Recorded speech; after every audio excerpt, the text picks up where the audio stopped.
এখন সময় রাত 1টা, ঘুম আসছে না। তাহাজ্জুদ পড়ে বসে আছি আর আস্তে আস্তে একটা পান মুখে নিয়ে চিবিয়ে চিবিয়ে খাচ্ছি।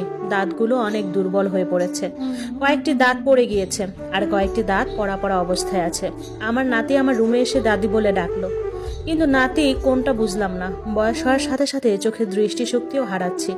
চোখে এখন অনেক ঝাপসা দেখি। জিজ্ঞেস করলো, দাদি তুমি কি ঘুমিয়েছো? আমি বললাম না, ঘুমাইনি। কণ্ঠ শুনে বুঝলাম আমার নাতি নিশাদ। নিশাদ আমায় বলল, দাদি একটা খবর আছে।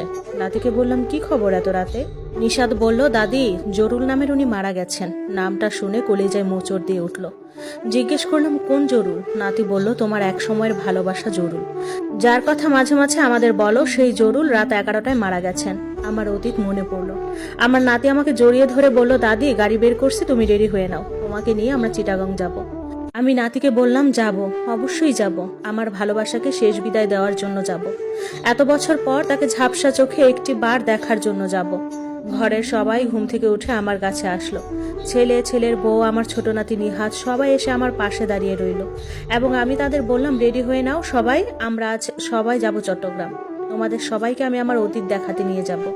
আমার স্বামী গত হয়েছেন আজ 7 বছর। আমার স্বামীকেও আমি ভালোবাসি, কিন্তু মনের এক সুপ্ত কোণে জরুল নামের ভালোবাসাটা আজও বহমান আছে। আমার নাতি গাড়ি বের করেছে। তারপর আমি লাঠিতে ভর করে আস্তে আস্তে বাড়ির বাইরে পা দিলাম। পিছনে অবশ্য আমার ছোট নাতি আমায় ধরে রেখেছে। গাড়ি যাত্রা করলো চিটাগংয়ের উদ্দেশ্যতে। সকাল 9টায় চট্টগ্রাম এসে পৌঁছালাম। আমার সেই অতীতে পৌঁছালাম।